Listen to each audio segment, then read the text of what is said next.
Ok, grabando. Ya hicimos oración, así que procedemos a ir directamente al tema, al mensaje. Se puede anotar, se vale tomar nota. Y si las dudas se van a ir despejando a medida que vamos avanzando. Sé que hemos tocado este tema en algunas ocasiones.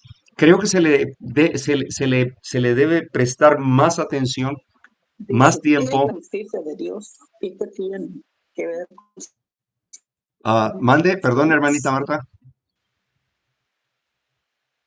Perdón, hermano, estaba leyendo, Ok, ok, sí, gracias. estaba Entonces, sorprendido. sí, está bien, gracias. Entonces, este mensaje es muy importante. Miren, les voy a decir una cosa. Vamos a hablar de la naturaleza de Cristo. Si fue humana y divina, ¿estamos de acuerdo? Si fue conforme a la de Adán antes del pecado o después del pecado. Les voy a decir por qué, qué está en juego. Está en juego nuestra salvación. Y el papado es quien está planeando el derrumbar la naturaleza de Cristo conforme lo declaran las Sagradas Escrituras. Ese es el problema ahora. Por eso es muy importante comprenderlo, pero lo vamos a ir analizando conforme a un escrito está para evitar eh, confusión. Ahora, si Cristo vino como la naturaleza de Adán antes del pecado, entonces no puede ser mi ejemplo con mi humanidad caída. Si decimos entonces que Cristo vino como la naturaleza de Adán antes del pecado, están diciendo católicos, evangélicos y adventistas nominales, los de la corporación, que, que en la cruz del Calvario, el sacrificio expiatorio es total y suficiente para nosotros como cristianos y que la gracia va a continuar hasta que Cristo aparezca en las nubes de los cielos, todavía va a estar abierta la gracia para cualquier pecador arrepentido. ¿Cómo va a estar abierta la gracia si los libros se cierran y ya no hay juez? Allá ya no hay, porque ya viene por nosotros. ¿Se dan cuenta el gran error? Entonces queda obsoleto, queda nulo Daniel 8:14, el tema de los 2300. Queda nulo el santuario celestial, el lugar santísimo queda nulo. Por eso ya no lo mencionan en sus 28 creencias. Queda nulo, queda nula también Hebreos, habría que cambiar entonces Hebreos 2, donde habla de la naturaleza humana de Cristo. Humanidad, humanidad caída. Y cuando decimos, mencionamos, cuando el Espíritu de profecía menciona humanidad caída, no se refiere que está en la práctica del pecado, sino que es una caída, una naturaleza mortal, una naturaleza de carne y hueso, que sufre, que siente, que padece, que tiene incertidumbre, que tiene estrés, que tiene cansancio, hambre, sed, todo eso. Todo eso lo que nosotros padecemos constantemente por nuestra naturaleza humana caída. O sea, el hecho de que sea naturaleza humana caída no quiere decir que está caída en la práctica del pecado, sino que está caída porque es una naturaleza débil, vulnerable, propensa, expuesta. Eso es lo que vamos a ir viendo. Entonces, si nosotros no comprendemos lo delicado que es este tema, está en peligro nuestra salvación. Así de serio es. Vamos a hablar un tema de vida o muerte y es eterno. Y les pido paciencia porque el tema eh, he tratado de ponerlo lo más explícito posible, entendible, simple, sencillo. Por eso uso esas gráficas y gracias a Dios por este medio de comunicación que nos permite grabarlo. Ok, antes de 1957, recuerden esto, antes de 1957, la Iglesia Adventista del Séptimo Día creía, aceptaba que Cristo vino con su naturaleza humana como la de Adán después del pecado, con sus debilidades, con sus flaquezas. Pero no quiere decir que naturaleza humana caída significa que está practicando el pecado de manera obligatoria. ¿Ok? Hay que recordar que si pecado es transgresión de la ley, 1 de Juan capítulo 3, versículo 4, y si pecado es transgresión de esa ley, ¿cómo es que se atreven a decir ahora los adventistas nominales, después de 1957, que el pecado no se puede evitar, que seguiremos pecando hasta que Cristo aparezca en las nubes de los cielos? ¿Cómo es posible eso? Entonces, Cristo en el lugar santísimo no tiene sentido. O sea, queda abolido Cristo en el lugar santísimo, ¿no? Entonces habría también que anular Hebreos 8 y Hebreos 9 en torno al santuario, al lugar santísimo, al lugar santísimo, exacto.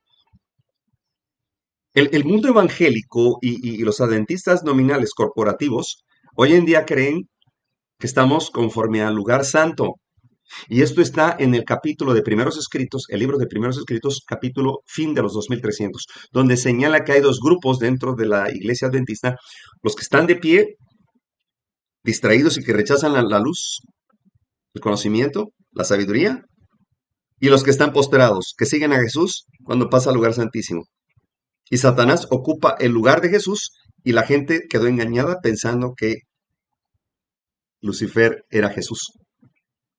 Esto está impresionante. Y se refiere a esos dos grupos dentro de la iglesia adventista. Hay que recordar que la iglesia adventista, y no es presunción, fue la única iglesia que no tiene un fundador humano. Todos los demás tienen un fundador humano, la mayoría son masones, y la iglesia católica romana, su fundador fue el rey Constantino el Grande.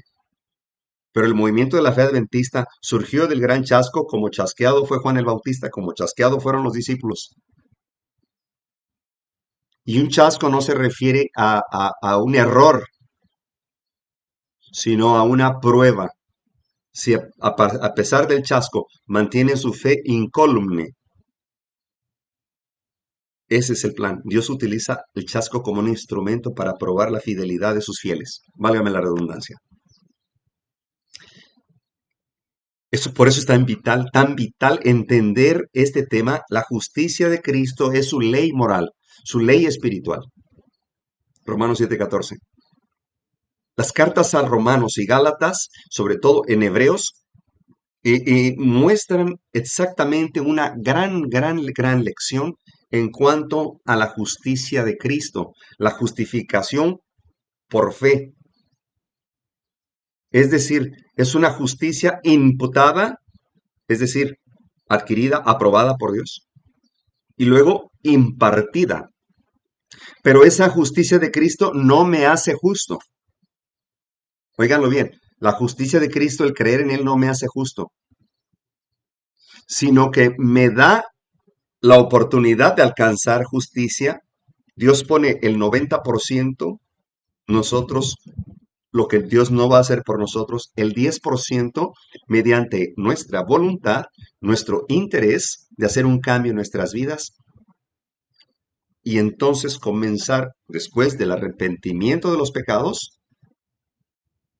y la confesión, arrepentimiento, Cristo puede perdonarnos, pero los pecados no son borrados hasta antes del cierre de la gracia, antes que se cierre el libro de la vida. Allí estarán como un testimonio para aquellos que se van a perder, el por qué se perdieron.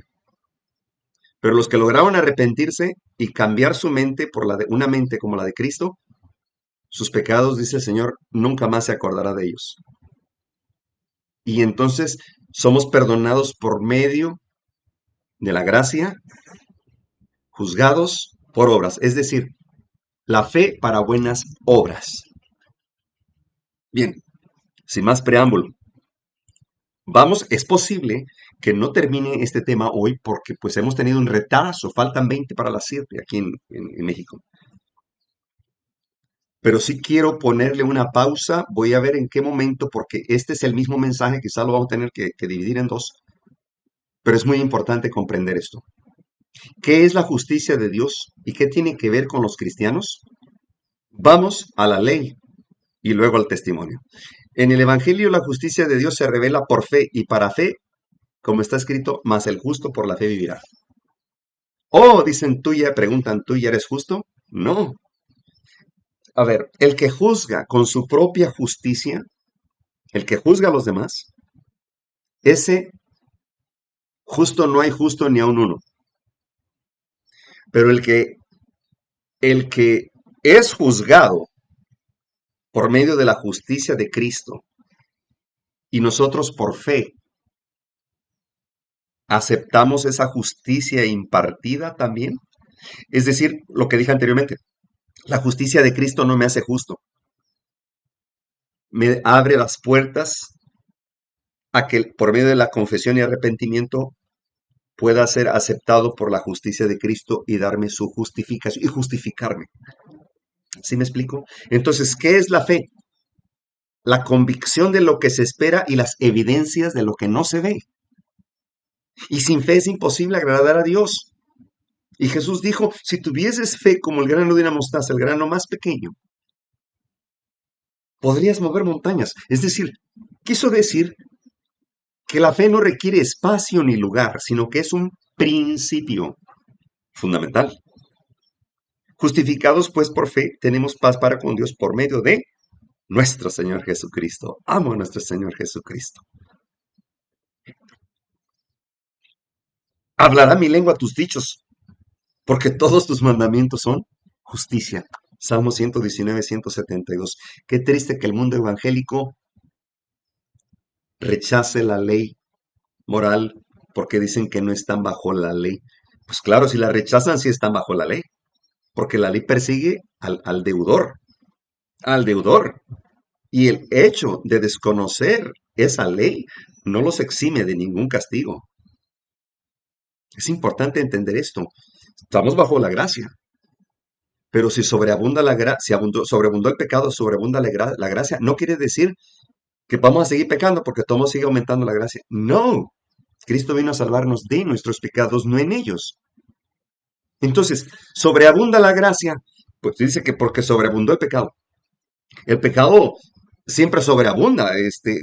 Desde la salida del Edén al diluvio, estaba a su máxima rebelión. Y ahora creo que hemos sobrepasado a Sodoma y Gomorra y a los antediluvianos. Pero no quiere decir que aumentó la gracia porque el pecado aumentó. No, quiere decir que la gracia de Cristo, que son sus méritos, eso representa el aroma del incensario el incensario de las oraciones, el altar del incensario, en realidad no es un perfume común de hierbas. Son los méritos de Cristo. Esa es la delicia, el aroma más grato ante el Padre. Tremendo. Alzad de los cielos vuestros ojos y mirad abajo a la tierra, porque los cielos serán deshechos como humo, y la tierra se envejecerá como ropa de vestir, y de la misma manera perecerán sus moradores. Pero mi salvación será para siempre, mi justicia no perecerá. Oídme, oídme los que conocéis justicia, pueblo en cuyo corazón está mi ley. No temáis afrenta de hombre, ni desmayéis por sus ultrajes. Isaías 51:6. Qué hermoso, qué hermosa promesa. Me gusta cuando dice Pablo en Romanos 7, al principio, dice, porque hablo con los que conocen la ley. O sea, no estoy hablando con los evangélicos nominales, ni con los adventistas corporativos. Hablo con los que conocen la ley. Hermoso. Ahora bien, ahí les va esto. Toda injusticia es pecado, pero hay pecado no de muerte. ¿Cómo? Primera de Juan 5:17. Ahorita regresamos. Todo aquel que comete pecado infringe también la ley, pues el pecado es infracción de la ley. Primera de Juan 3:4. Ahora bien, injusticia es la transgresión a la ley de Dios. Transgredir la ley de Dios. Justicia es obedecer la ley de Dios. Muy bien. Ahora, ¿por qué toda injusticia es pecado? Sin embargo, hay pecado no de muerte. ¿Cuál será? Si el pecado es muerte, abajo está diciendo, ¿hay contradicción? No. Esto es lo hermoso de la sabiduría del cielo. ¿Saben? ¿A qué se refiere que hay pecado que no es de muerte? Si todo pecado es muerte, abajo dice, pecado es infracción de la ley, el pecado es muerte. Ahí les va. ¿Cuál es el pecado que no es de muerte? Aquel que se confiesa, se arrepiente y no lo vuelve a cometer. Porque recuerden que el pecado, más de ser un error mortal, es una elección. Cada quien elige si peca o no. Entonces, el pecado que ya no es de muerte es aquel que se confesó y se arrepintió y ya no lo practicó más. Entonces, Cristo, que conoce nuestras mentes, nuestros corazones, que es lo mismo, ahora sí va ante el Padre e intercede. Padre, mi sangre. Carlos se ha arrepentido genuinamente. Pero si nada más tengo remordimiento de conciencia, pero no estoy arrepentido, ¿cómo puedo saber la diferencia entre remordimiento de conciencia y el arrepentimiento? Es cuando uno tiene repugnancia, pero una repugnancia tan terrible con ganas de vomitar, cuando nos acordamos del pecado que cometimos. Es ahí donde se da cuenta el Señor. Satanás declara que es imposible que los hijos e hijas de Adán cumplan la ley de Dios, y por eso acusó a Dios de la falta de sabiduría y amor. Si no pudiesen cumplir la ley, entonces la falla estaría en el legislador. Hombres que se encuentran bajo el control de Satanás repiten estas acusaciones contra Dios, afirmando que los hombres no pueden cumplir la ley de Dios. Fue publicado en Señales de los Tiempos, 16 de enero 1896. Elena G. de White. ¿Y qué dice el 99% del mundo cristiano? Que la ley no se puede cumplir. Ah, entonces ya puedo robar. No. Ya puedo matar. Contestan, no. ¿Puedo codiciar? Que no. Y acuérdate del sábado, ay, ese sí, no hay problema. Pero Santiago 2:10 dice que el que guarda los mandamientos dice, y viola uno se hace responsable de todo si están violando el cuarto mandamiento.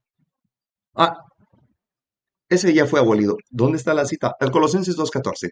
Colosenses 2:14 al 16 se refiere a los sábados ceremoniales, a los sábados anuales, no al sábado semanal. Caramba, terrible apostasía. La vida santa de Abel testifica contra la pretensión de Satanás de que es imposible al hombre guardar la ley de Dios, patriarcas y profetas. Miren, ¿por qué Satanás le estorbaba la ley de Dios? Es muy sencillo, muy sencillo. Porque el primer mandamiento, de hecho todos, pero el primer mandamiento específicamente dice, no tendrás dioses ajenos delante de mí. Y según Isaías 14:13, dice claramente que Lucifer juró que sería como Dios. Entonces le estorbaba el primer mandamiento, el segundo también, el tercero y el cuarto, y de paso los 10. Y lo he mencionado en otras ocasiones, en cuanto a que Lucifer, Eva y Adán, los tres, violaron los 10 mandamientos tan solo con una acción de desobediencia, el comer el fruto prohibido. Nada más con esa acción violaron los 10 mandamientos. Lo he aclarado, lo he publicado, lo he predicado. Uno por uno. Uno por uno se volaron los 10 en solamente una acción. Se presentan tres maneras de ser justificado. Vamos a ver la diferencia entre qué opina el mundo cristiano nominal. Cuando digo nominal me refiero al cristiano secular. Pero ¿cómo? El cristiano, si se es cristiano, no es secular. Hay cristianos seculares. Me refiero a aquellos que nada más creen, pero su fe es nula. Dicen ser cristianos, pero carecen de la esencia de Cristo. Y para ello mencioné, tengan cuidado con la lectura, las lecturas, los libros, el material didáctico que vende, promueve o regala la Iglesia Adventista Corporativa. A partir de 1957, tiemblen, porque es apostasía omega. Oye, pero anteriormente el doctor Kellogg habló del panteísmo. Sí, yo no estoy hablando de la apostasía alfa. ¿Por qué se determina como alfa y omega? ¿Quién es alfa y omega? Cristo. Dice, yo soy el principio y el fin. Alfa y omega. Entonces, ¿qué tiene que ver con las apostasías? Porque las apostasías desafían a ese Cristo. Desafían el principio y el fin. ¡Wow! Tremendo. Y ese libro, Preguntas sobre Doctrina, dice el prólogo, este es el libro más divisivo en las filas de los adventistas. Entonces, ¿para qué lo publican? Y saben, es bien confuso, ese libro es bien confuso. Te dice claramente dónde estuvieron los cambios y qué se opinaba antes con los pioneros de este movimiento adventista y qué se piensa hoy. Te lo dice claramente. Consíganlo. Solamente para que vean las sandeces que dice, las blasfemias. Ahora bien, este libro, El zarandeo en el adventismo, voy a tratar de agrandarlo donde están las flechitas. Eh, Miren, hubo un pastor de nombre Desmond Ford en la década de los 60 en la Universidad de Andrews. Él comenzó a introducir esta teoría de que la naturaleza de Cristo es como la de Adán antes del pecado y que nadie puede dejar de pecar y que la gracia va a seguir hasta que Cristo venga en las nubes ahí arriba y va a seguir perdonando. Y entonces las 7 postreras plagas, ¿qué? O sea, a ninguno va a matar porque la mayoría son cristianos, ¿no? ¿Se dan cuenta la trampa? Inequívocamente, el pastor Happenstall afirma la realidad de que el pecado permanece en el creyente justamente hasta el segundo advenimiento de Cristo. Es lo que les vengo diciendo, hermano. Yo espero que mucha gente, no solo los adventistas, mucha gente pueda comprender esto. En el punto 18 de ese libro, ¿cuál mencioné? Es acerca de la Ministry, lo publicaron en la revista Ministry, el zarandeo del adventismo. Dice el punto 18. Lo voy a tratar de agrandar otra vez. Ok. Dice ahí. Oh, no. Dice, la vieja criatura o el viejo hombre permanece con nosotros hasta el día de nuestra muerte o el día de la venida de Cristo. Pero tan pronto como miramos a Cristo, el autor y consumador de nuestra fe, el pecado y el yo no pueden prevalecer. Miren nada más como por arte de magia, ¿no? El cristiano cree que aún permanece en el hombre regenerado una fuente de mal, que el pecado siempre existe en los santos hasta que se despojan de sus cuerpos mortales. ¡Qué blasfemia, qué disparate!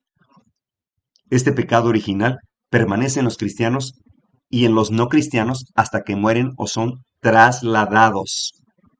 Eso lo escribió Edward Happenstall, que también sus clases, dio mucha clase en las universidades adventistas. Que eso es así como piensan los pastores de hoy. Miren aquí del lado derecho. Ahí está.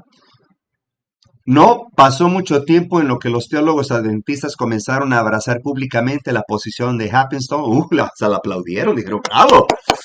Chulada, hasta que nos llegó el mensaje que se adapta a nosotros, ya no tenemos que arrepentirnos. No, ya con ser cristianos, ya creé, pues el sacrificio expiatorio es suficiente, ya. O sea, queda nulo el lugar santísimo, queda nulo. Entonces, ¿Cristo para qué murió? ¿Se dan cuenta del grave error? Teólogos adventistas comenzaron a abrazar públicamente la posición de Happenstall en la segunda mitad de la década de los 60. Apareció en la literatura adventista una serie de artículos negando consistentemente la posibilidad de alcanzar una condición de impecabilidad antes del segundo advenimiento, que es imposible dejar de pecar. Y eso lo he mencionado con pastores adventistas. Estos que fueron certificados por los jesuitas en el 2010 en la Universidad de Montemorelos en México. Ellos nos cambiaron la religión. Lo dice Mensajes Selectos, tomo 1, página 238. Léanlo, búsquenlo, descárguenlo. Nos cambiaron la religión. ¡Wow! ¡Qué tremendo mensaje! Ahora bien, miren cómo está la mentalidad del mundo cristiano. Los liberales, justificación forense, es decir, declarados justos. El centrista es declarado justo y a ser justo. El historicista, nosotros, declarado justo y a ser justo. Muy bien. La idea en el adventismo de una vez salvo, siempre salvo, no hay santificación. Pero los centristas dicen que el ser humano no tiene que hacer nada. Cristo lo hace todo por ti en la cruz del Calvario, ya lo hizo. Y justos y pecadores, a la misma vez, ser perfecto es madurez nada más. Eso es todo. Pero los historicistas, el método historicista que Dios dejó, el ser humano tiene que hacer algo. Vencer el pecado con el poder del Espíritu de Cristo. Busca la perfección en Cristo. Ser perfecto es obedecer a los mandamientos. Ahora, pregunta, ¿creen que Pablo lo haya logrado? ¿O Pablo siguió pecando hasta que murió? Pablo al final declara, he guardado la fe. Por lo demás, me queda merecida la corona. ¿Lo logró Pablo? Lo logró. ¿Logró reflejar a Cristo en palabras y en acciones? Sí. Pedro, después de que lo negó 3 veces, Pedro el impulsivo, ¿lo logró? Sí lo logró. ¿Seguiría pecando Pedro después de que fue convencido y convertido?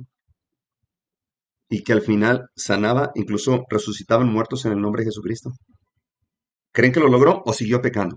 Yo no creo que alguien que siga pecando pueda resucitar un muerto en el nombre de Jesucristo. Yo no lo creo.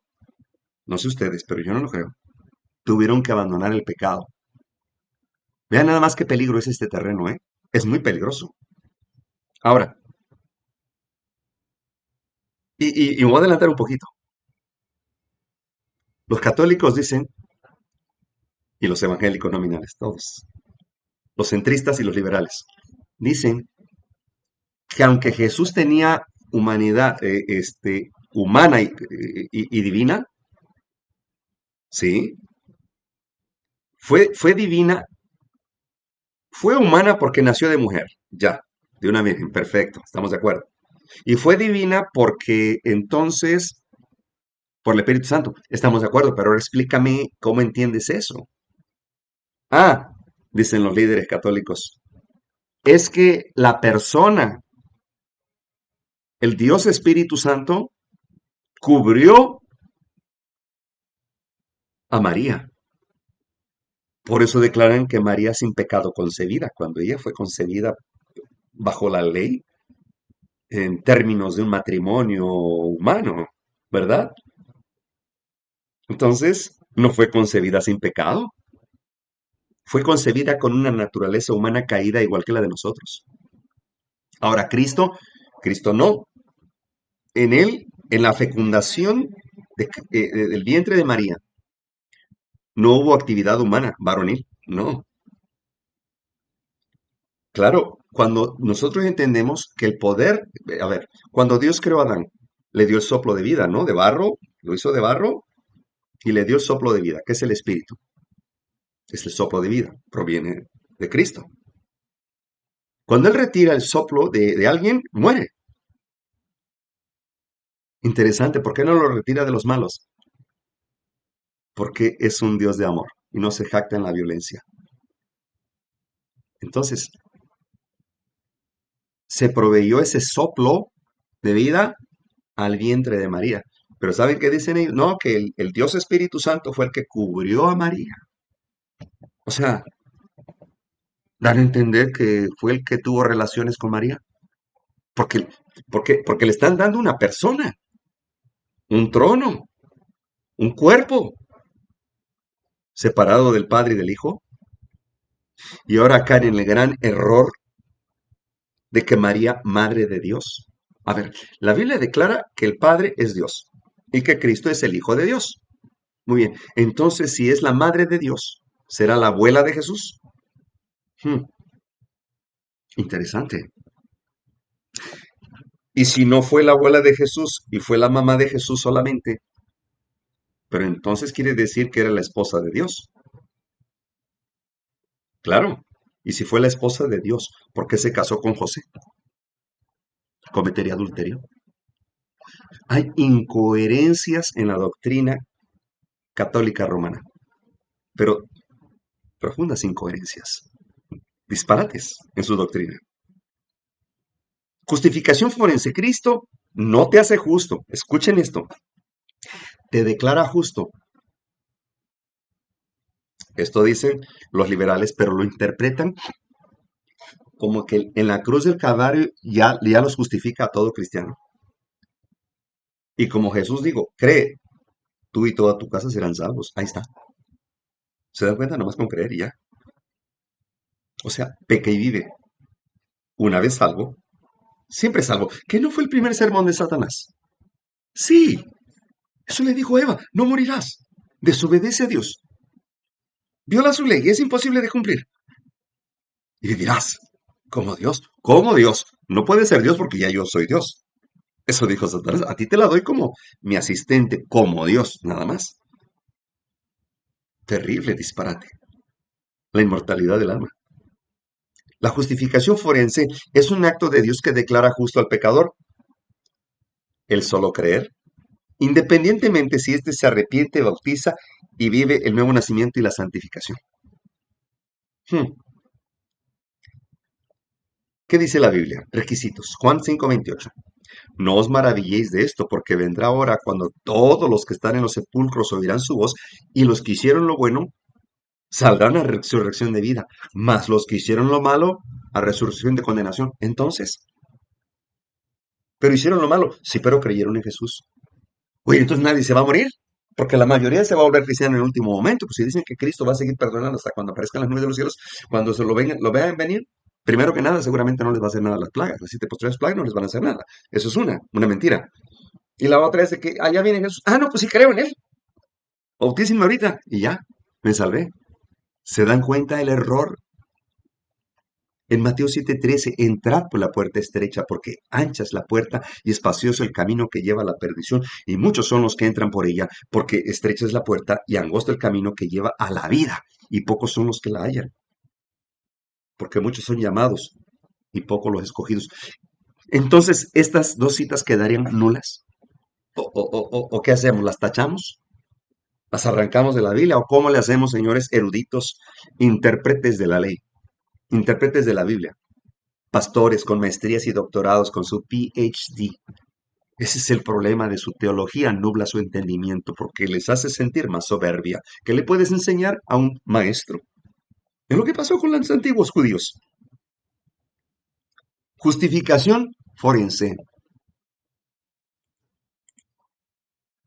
Ok. Justificación forense echa abajo el libre albedrío. En Josué 24:15 dice, y si mal os parece servir a Jehová, escogeos hoy a quien sirváis. Si a los dioses quienes sirvieron vuestros padres cuando estuvieron al otro lado del río, o a los dioses de los amorreos en cuya tierra habitáis, pero yo y mi casa serviremos a Jehová. Qué hermosa frase. En Primera de Reyes 18, acercándose Elías a todo el pueblo, dijo, ¿hasta cuándo claudicaréis vosotros entre dos pensamientos? Pues si Jehová es Dios, seguirle. Y si Baal, vayan en pos de él. Y el pueblo no respondió palabra. En Apocalipsis 22:17, y el espíritu y la esposa dicen, ven. Y el que oye, oiga, ven. Y el que tiene sed, venga.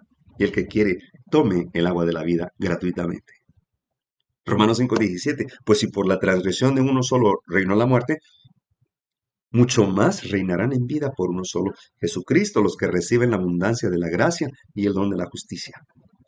Después vinieron también las otras vírgenes diciendo, Señor, Señor, ábrenos. Mas él respondiendo dijo, de cierto os digo que no os conozco. Estas citas declaran que los malvados no se van a ir sin su castigo. aunque sean cristianos. Recordemos que Jesús dijo también, no todo el que me dice Señor, Señor, entrará al reino de los cielos, sino el que hace la voluntad de mi Padre. Hay mucha profundidad en esta sola cita. O sea, no todo el que dice ser cristiano es cristiano genuino. De esos de en espíritu y en verdad, no.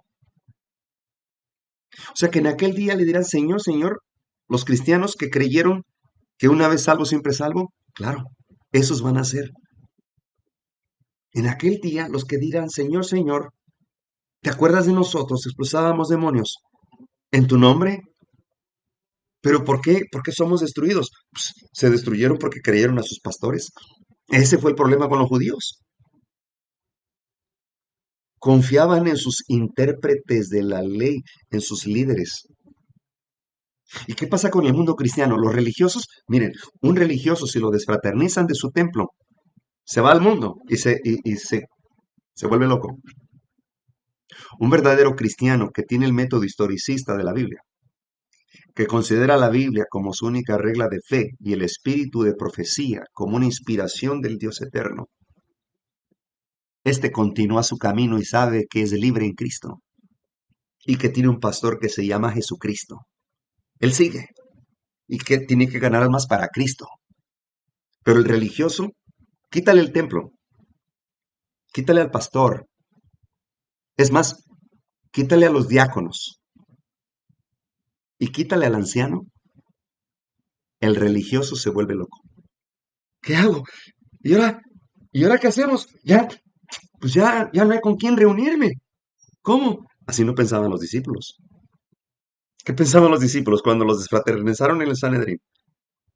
Pues que tenían que seguir tenían una orden directamente de Jesús. Vayan, muévanse, nos dijo, siéntense en un templo y envejezcan viéndose las mismas caras todo el tiempo. Alguien me dijo, pero es que, ¿qué opinas de que es importante la reunión? Sí, yo no contradigo eso, porque la iglesia primitiva avanzaba en pequeñas células, en grupos. Pablo sembraba, Silas regaba, o Cefas regaba, Bernabé regaba, Pedro sembraba. Se formaban grupos y cuando ya estaban dos o tres firmes en la fe, en la sana doctrina, eran enviados con los recursos de los que estaban ahí a que fueran a otros lugares a formar otros grupos. Y los que se quedaron ahí seguían apoyando, pero ellos también tenían que terminar haciendo lo mismo. Y atrayendo a más gente aquí, preparándolos y enviándolos, preparándolos, y así creció la iglesia. ¿Y qué pasa ahora? Satanás nos sentó en los templos, a calentar bancas, a creer en un evangelio centrista, religionista, piedad sin poder. Desear ser salvos no garantiza ser salvos. Después vinieron también las otras vírgenes diciendo, Señor, Señor, ábrenos. ¿A poco no? Esa parábola Jesús dijo que se comparaba al reino de los cielos. Mas él respondió, dijo, de cierto os digo, no los conozco. O sea, habrá cristianos que Cristo les va a decir, no los conozco. Sí, la mayoría de los cristianos. Entrad por la puerta estrecha, porque ancha es la puerta y espacioso el camino que lleva a la perdición, y muchos son los que entran por ella, porque estrecha es la puerta y angosto el camino que lleva a la vida, pocos son los que la hallan. Mateo 7, 13 y 14. Entonces todas estas citas quedan nulas. Y ese es el problema con el cristiano, que en vez de leer su Biblia, se pone a leer la escuela sabática, se pone a leer la guía de estudios, pone a leer la fe de Jesús, o sea, el año nuevo, perdón, el año bíblico, y nunca lo terminan de leer. Porque necesitan un instructor que les diga qué hacer, qué leer, y ellos le ponen ahí las preguntas, la cita bíblica, así que automáticamente vas a contestar lo que aparece en esa cita.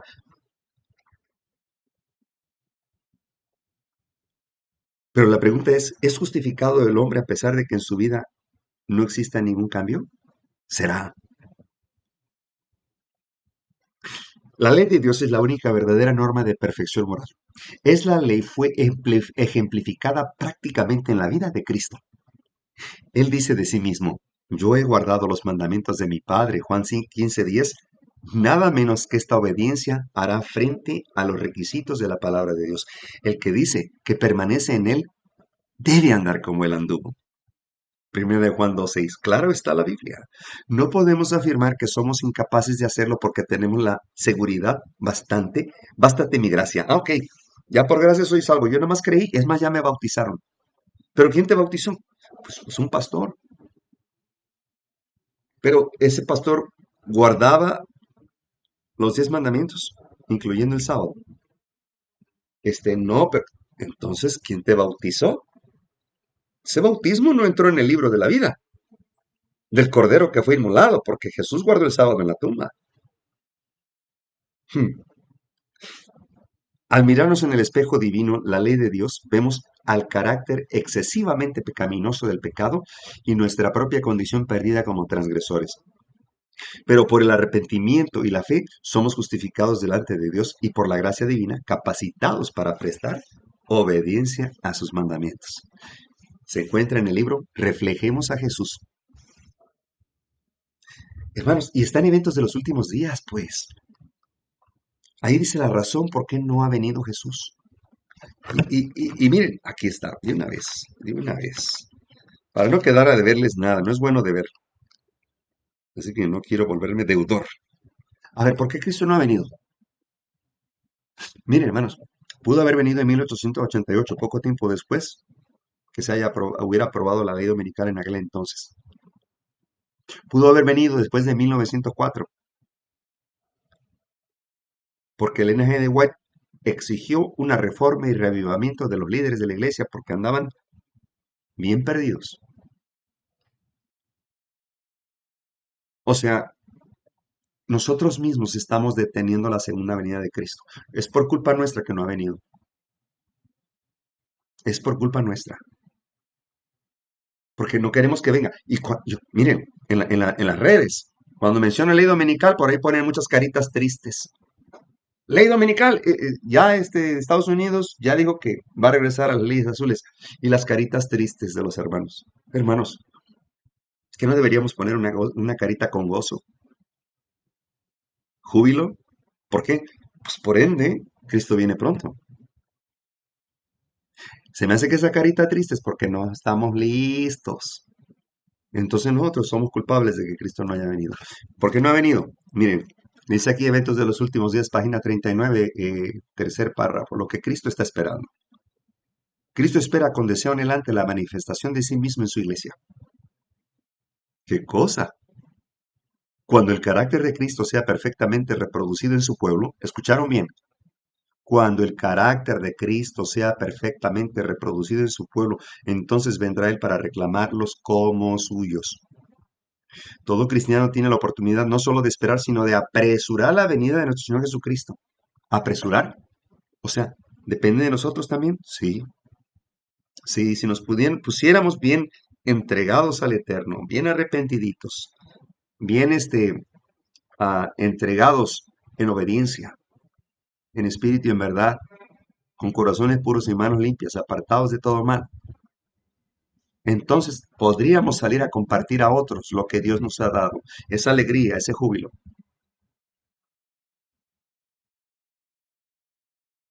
Si todos los que profesan el nombre de Cristo llevaran fruto para su gloria, cuán pronto se sembraría en todo el mundo la semilla del Evangelio, rápidamente maduraría la gran cosecha final y Cristo vendría para recoger su precioso grano. Mediante la proclamación del Evangelio al mundo, está a nuestro alcance apresurar la venida de nuestro Señor.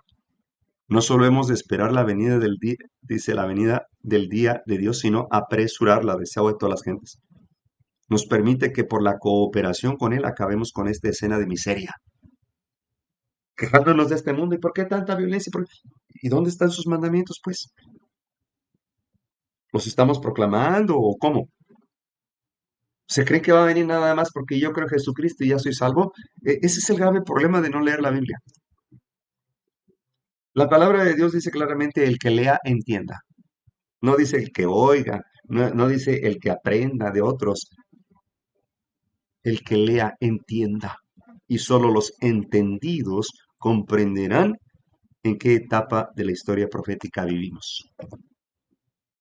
Los centristas declarados justos, hechos justos y pecadores a la vez misma.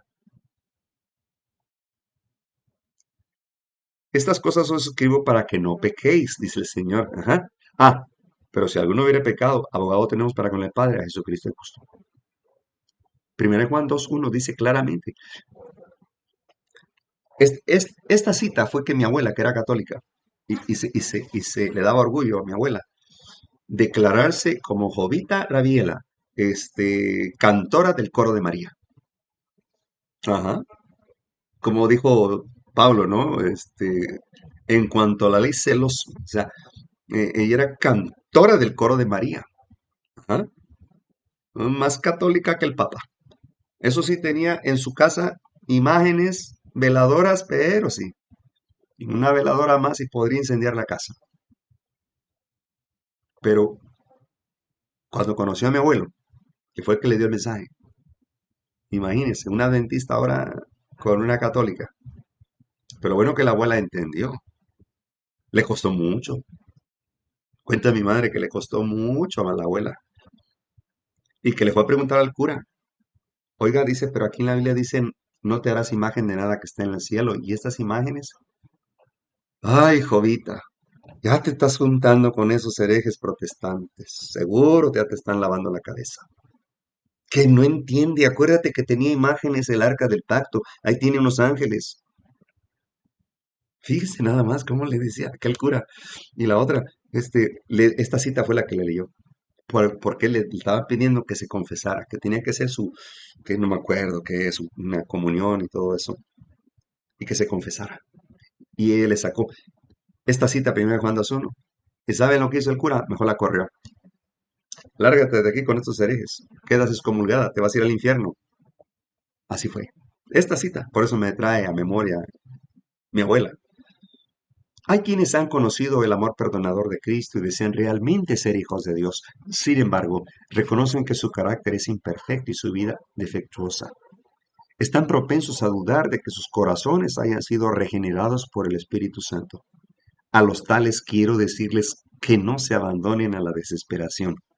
Tenemos a menudo que postrarnos y llorar a los pies de Jesús por causa de nuestras culpas y errores. Pero no debemos desanimarnos, no. Aun si somos vencidos por el enemigo, no somos arrojados, ni abandonados, ni rechazados por Dios, no. Cristo está a la diestra de Dios e intercede por nosotros. Dice el discípulo amado, estas cosas escribo para que no pequen. Si alguno hubiera pecado, abogado tenemos para con el Padre, a Jesucristo el justo. Y no olvidemos las palabras de Cristo, porque el Padre mismo nos ama.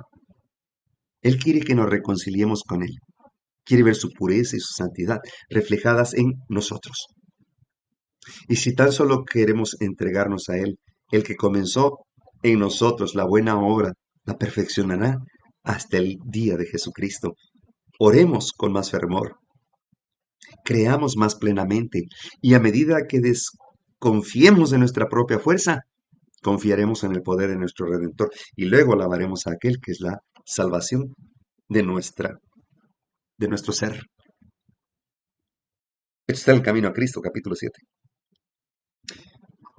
Porque si pecáramos voluntariamente después de haber recibido el conocimiento de la verdad, ya no queda más sacrificio por los pecados, sino una horrenda expectación de juicio y de hervor de fuego que ha de devorar a los adversarios. Hebreos 10, 26, 27. El prisionero que en cualquier momento salía de la ciudad de refugio era abandonado a la voluntad del vengador de la sangre. En esa forma se le enseñaba al pueblo a seguir celosamente los métodos que la sabiduría infinita había designado para su seguridad. Asimismo, no basta que el pecador crea en Cristo para el perdón de sus pecados, debe también, mediante la fe y la obediencia, permanecer en Él. Es lo que dice 1 Juan capítulo 3. El que conoce a Cristo, el que ama a Cristo, el que permanece en Cristo ya no peca, abandona el pecado, porque el pecado no es obligatorio, es opcional. Porque si pecáramos voluntariamente después de haber recibido el conocimiento de esta verdad, pues ya no queda sacrificio por el pecado, sino una horrenda esperanza de juicio y hervor de fuego que ha de devorar a los adversarios. Hebreos 10, explicada mejor en Patriarcas y Profetas, capítulo 48. Segunda de Pedro 20. Ciertamente, si habiéndose ellos escapado de las contaminaciones del mundo por el conocimiento del Señor y Salvador Jesucristo, enredándose otra vez en ellas, son vencidos, su postrer estado viene a ser peor que el primero. Porque mejor les hubiera sido no haber conocido el camino de la justicia que después de haberlo conocido, volverse atrás del santo mandamiento que les fue dado. Pero les ha acontecido lo del verdadero proverbio: el perro vuelve a su vómito y la puerca lavada a revolcarse en el cielo. ¡Qué tremendo! ¡Qué palabras tan fuertes! Ok, cuando ya uno avanza en la fe, en la entrega a Cristo, cuando uno peca, Satanás mancilla nuestro espíritu, ¿ok? Y todos los pecados dejan cicatrices. Y entre más pecado, más cicatrices. Satanás reclama cada pulgada que avanzamos. Entonces, cuando uno acepta a Cristo, es bautizado, son expulsados los demonios de uno. Está bien.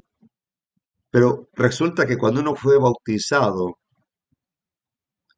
es sumergido y sale vivo, es decir, simbólicamente hablando, claro. Por eso el sacrificio de Cristo significa que todos morimos con Cristo, todos morimos en Cristo. Al ser bautizados, es una manifestación pública de que aceptamos a Cristo en nuestras vidas. Pero si seguimos haciendo lo mismo, pues nada más me di un chapuzón, nada más me refresqué. No hubo cambio en mí. Salí vivo, fue enterrado vivo. Salí vivo. No, somos muertos juntamente con Cristo, enterrados en esa tumba. Por eso Cristo venció la muerte por medio de la muerte. Al morir, venció la muerte porque el Padre lo resucitó, porque fue a la tumba sin pecado. Aunque tuvo naturaleza humana pecaminosa, el nacer con esta humanidad mortal que se arruga, que duele, que envejece, no es pecado. El pecado es una manifestación externa de nosotros que está en pugna contra la ley de Dios. Eso es. Entonces, el enemigo ve barridito ahí adentro, mi cuerpo, que es templo del Espíritu Santo, lo ve barridito, e invita a otros 7 demonios más y le dicen: hey, vamos, ya está limpio el lugar. Y la persona se vuelve peor. En serio, sí se vuelve peor. Ellos dicen justo y pecadores a la misma vez. O sea, peca y vive. Sí, no importa, te dicen, ya te dijimos que el sacrificio expiatorio de Jesucristo ya es tu boleto para el cielo. Entonces no tengo que hacer nada. Pues nadie puede. A ver, muéstrame a alguien que ya dejó de pecar. Fíjense lo que dicen. Oh, hermanos, esta es una terrible blasfemia satánica. 15 siglos antes, sobre el monte Pisga, Moisés había contemplado la tierra prometida, pero a causa de su pecado en Meriba, no le fue dado entrar en ella. No le tocó el gozo de conducir a la hueste de Israel a la herencia de sus padres. Su ferviente súplica: pase yo, ruégote, y vea aquella tierra buena que está a la parte allá del Jordán, aquel buen monte y el Líbano, fue denegada. La esperanza que durante 40 años había iluminado las tinieblas de sus peregrinaciones por el desierto debió frustrarse todo. Una tumba en el desierto fue al fin de aquellos años de trabajo y congoja pesadas.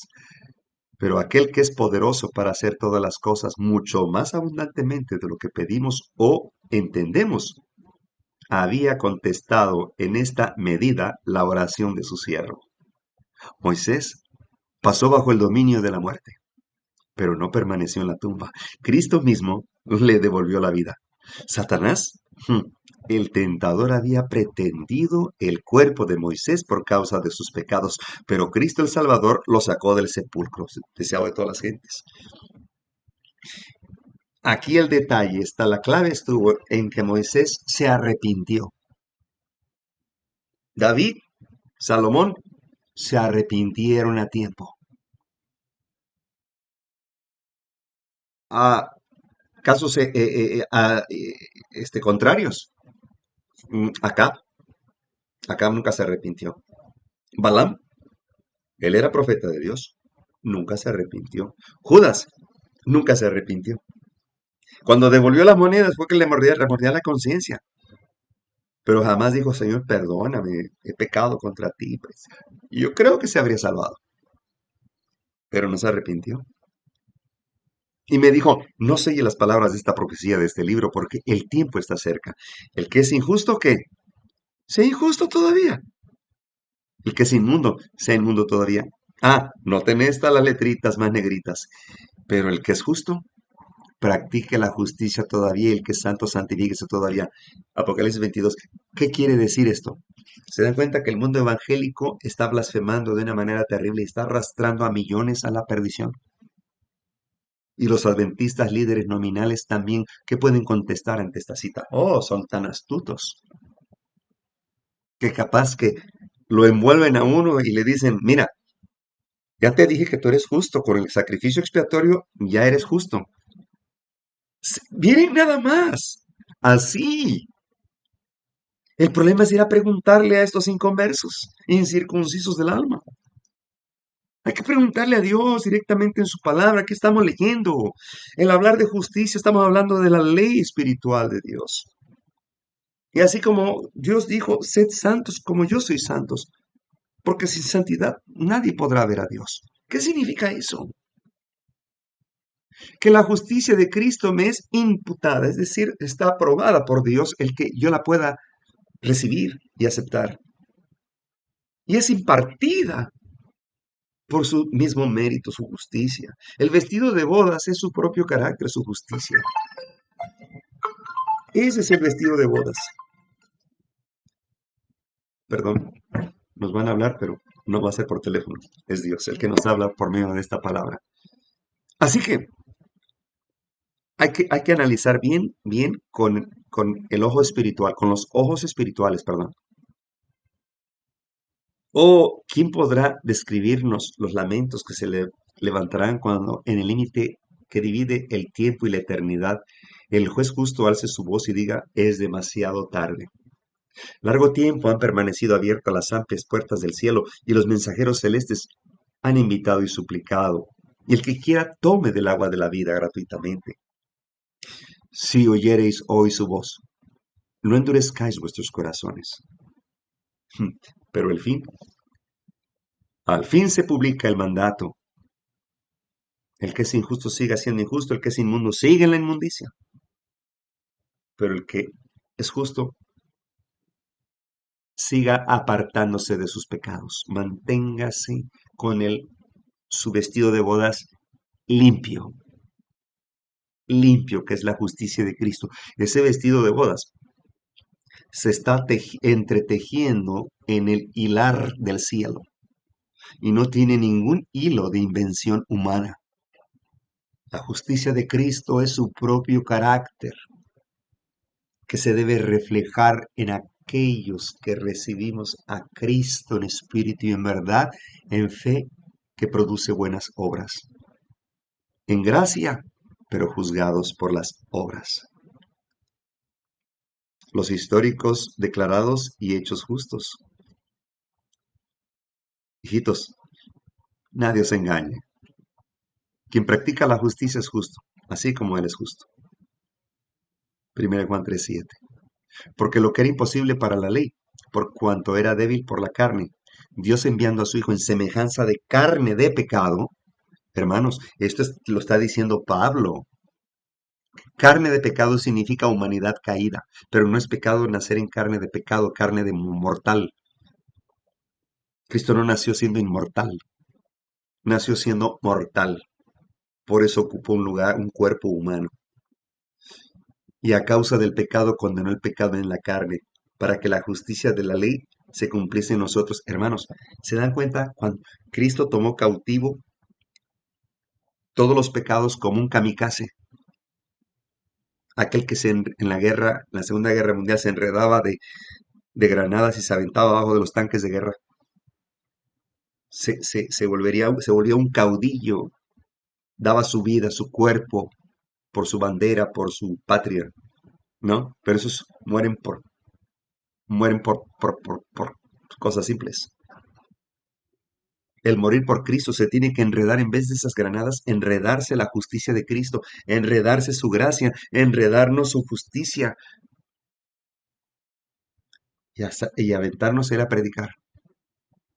Así es la sangre de Cristo la que hace su transfusión en nosotros. La justicia de la ley se cumpliese en nosotros, que no andamos conforme a la carne, sino conforme al Espíritu. Ahora déjenme decirles, cabe señalar que cuando menciona su carne, por favor, no se imaginen la carne que cubre nuestros huesos. No, flesh. Se refiere a la humanidad caída, mi humanidad pecaminosa. Una cosa es humanidad pecaminosa y otra es pecador activo. ¿Sí me explico? Me doy a entender. El nacer con esta humanidad pecaminosa, con carne pecaminosa, el nacer, el ser un bebé que no sabe lo que es pecado, no puede discernir entre el bien y el mal, no tiene esa conciencia, no tiene esa razón, no entiende. El pecado es una manifestación externa de alguien que sabe lo que es bueno y practica lo malo. El pecado es una acción premeditada o no premeditada, que transgrede la ley de Dios cuando uno miente, cuando uno roba, cuando uno viola la ley, cuando uno ofende a los padres. Cuando uno mira a una mujer para codiciarla y conste que dice, no es mirar, el problema no es mirar. El problema es codiciarle y echar a volar la mente y comenzar a entrar en fechorías mentales. ¿Puede evitarse? Claro que se puede evitar. Tienes 3 segundos para poder cambiar la mirada y clamar a Dios y decir, Señor mi Dios, al contemplar los cielos, ¿verdad? Y ahí, y venir y traer el pecado o el intento de pecado, ¿verdad? La intención, la tentación, traerla cautiva a Cristo. Señor, te entrego esta mala intención que tenía, que pasó por mi mente, te la entrego cautiva. Dame de tu justicia. Está Romanos 8:3, lo que acabamos de leer. Pero serán justificados los que practican la ley. Romanos 2:13. Deje el impío su camino. ¿Qué cosa? Sí, es posible, seguro que sí. Nadie te obliga a pecar. Y el hombre maligno sus pensamientos. Vuélvase al Señor, que se compadecerá de él, y para nuestro Dios, porque Él es generoso en perdonar. Entonces todas estas citas de nada sirven con los del Evangelio de la prosperidad en vez de la fidelidad, que eso es lo que están declarando los adventistas de hoy, adventistas contemporáneos, que creen que el Evangelio es una moda y que ya copiaron la doctrina de la Roma papal. ¿Será porque tienen miedo de ser perseguidos? No, es porque se les hace más cómoda esa doctrina que es impía y traicionera y que te da comodidad, te permite entrar en un estado de confort y tranquilidad. Sí, oye, no me digas que me hablas de un evangelio que tengo que arrepentirme, por favor. Pues por eso, ¿por qué crees que este evangelio no es popular? ¿Cuántos seguimos reuniéndonos? Poquitos. ¿Y que no dice Apocalipsis 12:17? Satanás airó y se fue a hacer guerra contra los poquitos que sobraron, que guardan los mandamientos de Dios y la fe de Jesús y nos da características. Oh, la iglesia, su concepto es almas fieles, que guardan los mandamientos de Dios y la fe de Jesús. Pero si andamos en la luz, como Él está en la luz, tenemos comunión con nosotros. Y la sangre de Jesús, Hijo, nos purifica de todo. La santificación es el resultado de una obediencia que dura toda la vida. Hechos de los Apóstoles. ¿Escucharon esto? La santificación es el resultado de una obediencia constante, duradera, una entrega de adentro y de afuera de nuestro ser, permanente. ¿Por qué? Porque estamos escondidos en Cristo. Pero nosotros debemos siempre dar gracias a Dios por nosotros, por vosotros, hermanos, amados del Señor, porque Dios os escogió desde el principio para la santificación del Espíritu y la fe en la verdad. Segunda de Tesalonicenses 2. Entonces, todas estas citas de nada le sirvió. Ese es el grave problema de ser religioso, de que van y dependen de un mortal, de un pastor solo porque tiene corbata y lo mandaron a estudiar teología y al final predica por salario. Quítenle salario a sus pastores. Quítenle el salario a sus pastores. Quítenle sus beneficios de, de- de- de- de- del empleo, del empleador. Ajá. Quítenle sus becas para sus hijos. Quítenle sus vacaciones pagadas. Quítenle el préstamo para su carro y el préstamo para su casa. Quítenle eso.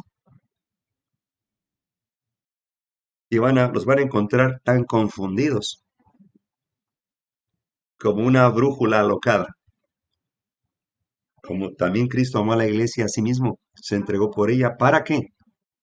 ¿Para que continúe pecando? No, santificarla. Porque yo os di ejemplo, para que como yo os hice, hagáis vosotros también. Dice Juan 13:15. ¿Debo hacer algo para estar en paz con Dios? A nosotros nos toca decidir si queremos ser libres de la esclavitud del pecado para compartir la libertad gloriosa de los hijos de Dios. Camino a Cristo. Qué importante es esto.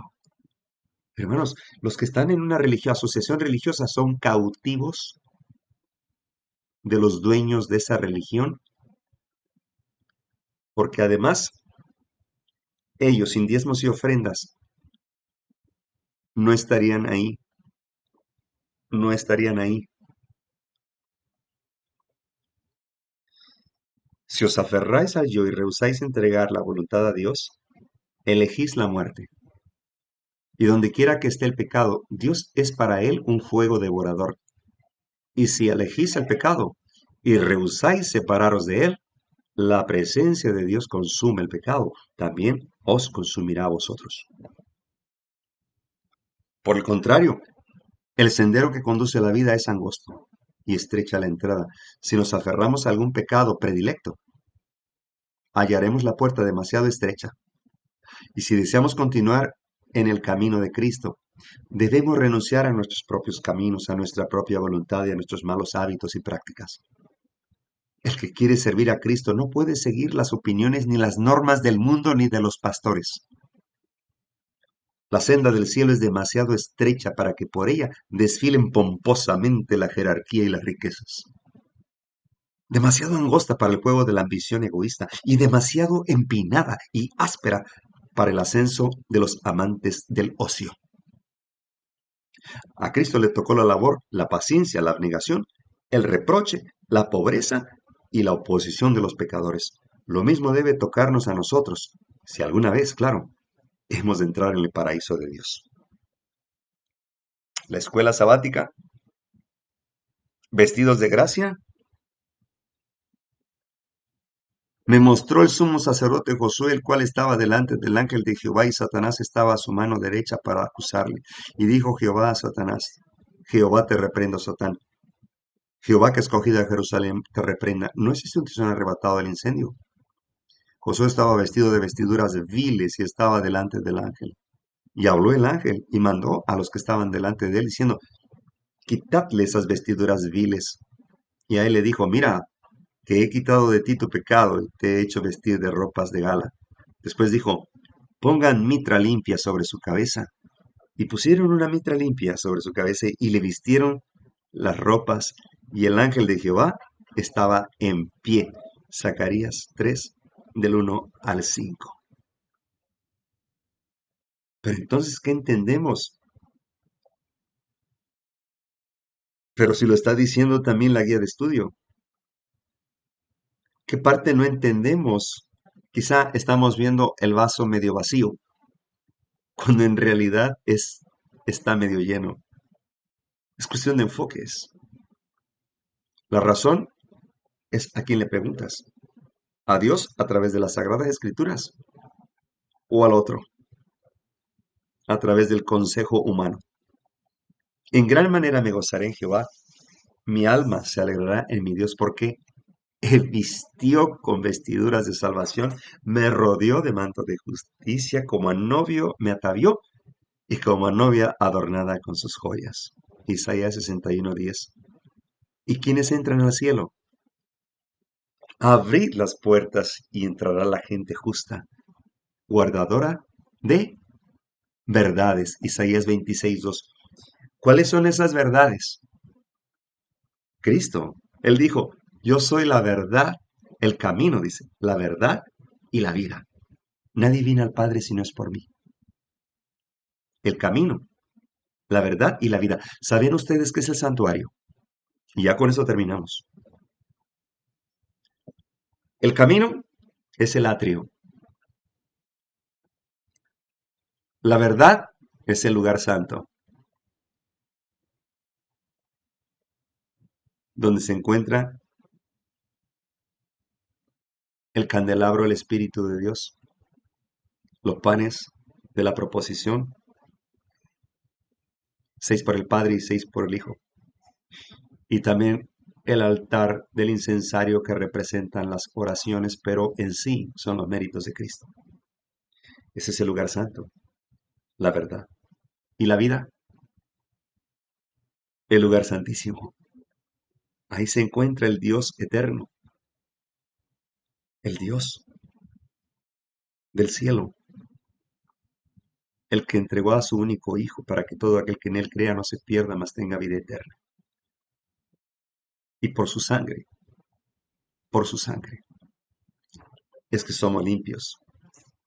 Se oye, este me recuerda a un caso, fue verídico. Hace tiempo cuando el tema del sarampión mataba a mucha gente, todavía, pero en ese entonces se entendía, según el consejo médico, que la persona que tenía sarampión necesitaba un poco, una transfusión de sangre de alguien que ya había superado la enfermedad del sarampión, porque esa sangre ya tenía anticuerpos, ya tenía las defensas fuertes. Se le pidió a, a esa persona que logró superar esa enfermedad que si donaba un poco de su sangre. Y así fue. Fue procesada, limpiada y convertida en un suero que se le puso al enfermo que tenía sarampión. Ahora estaba entrando en defensa una sangre fuerte, una sangre sana, una sangre que podría vencer el virus del sarampión. Qué hermosa ilustración, ¿verdad? La sangre de Cristo nos tiene que hacer una transfusión, una limpia, fortalecer nuestras defensas contra el mal, contra el pecado, y mantener una fe inconmovible para el tiempo que se viene pronto, la gran tribulación. Tenemos que estar preparados. Necesitamos la sangre de Cristo, que nos limpia de todo pecado como David, ¿verdad? Límpiame con tu sangre. Dice, dame un corazón limpio, puro delante de ti. Crea en mí, oh Dios, una nueva criatura. Y esa es la petición. Ahora, va a quedar pendiente para la próxima cómo ocurrió este cambio teológico en el adventismo contemporáneo. Tremendo. Esto me prohíbe a mí ser adventista. No, señor, porque el título de adventista me lo dio Cristo y me dijo reténlo hasta que vuelva. Pero no pueden caminar dos juntos si no se han puesto de acuerdo. Si aquellos se volvieron eh, evangélicos nominales de una teología ecuménica, pues bueno, allá ellos, que Dios les bendiga, si así Dios lo desea. pero están cometiendo una traición a Dios, se han convertido en espías. Y un espía no es solamente el que vigila, no, es un infiltrado, es un traidor. Y un pueblo no puede resistir a los traidores, lo que pasó con Judas. ¿Ok? Vienen vestidos como nosotros. Pablo y Pedro advirtieron, los discípulos advirtieron, lobos rapaces vestidos de corderos. Lobos rapaces vestidos de corderos. Obreros fraudulentos. Y les adelanto, de ese tema, miren más adelante. Miren más adelante. Ahí están. Certificados por sacerdotes católicos. Y al fondo con libros de una nueva teología, como lo dice Mensajes Selectos, Somos 1, página 238, sería cambiada nuestra religión. Ahí está, la Bastida, jesuita y Estrella. Certificando, o sea, aprobando la instrucción pastoral entre los adventistas. Y estos no son cualquier pastor, estos de azul. Son maestros de pastores. Y tienen esa teología, peca y vive. Ya lo veremos. El fin, ya lo veremos. Así que hermanos, no hay peor ciego que el que no quiere ver. Nos cambiaron la religión, pero eso no quiere decir que yo dejo de ser de la fe adventista. No, señor. Retomamos el vuelo y con más firmeza. Ni un paso atrás, ni para encarrerarnos. Como dicen los boricuas, puro pa'lante. Hay muchas almas que ganar. Y si estos hijos de Acab y Jezabel se fueron para Babilonia, se regresaron a Egipto, nosotros no podemos ir allá. Si ellos quieren servir a Baal, que les sirvan. Pero nosotros y nuestras familias serviremos a Jehová. Que la paz de nuestro Señor Jesucristo. Como con ustedes, el próximo tema vamos a dar la continuación, si Dios lo permite y ustedes tienen voluntad. Dios les bendiga.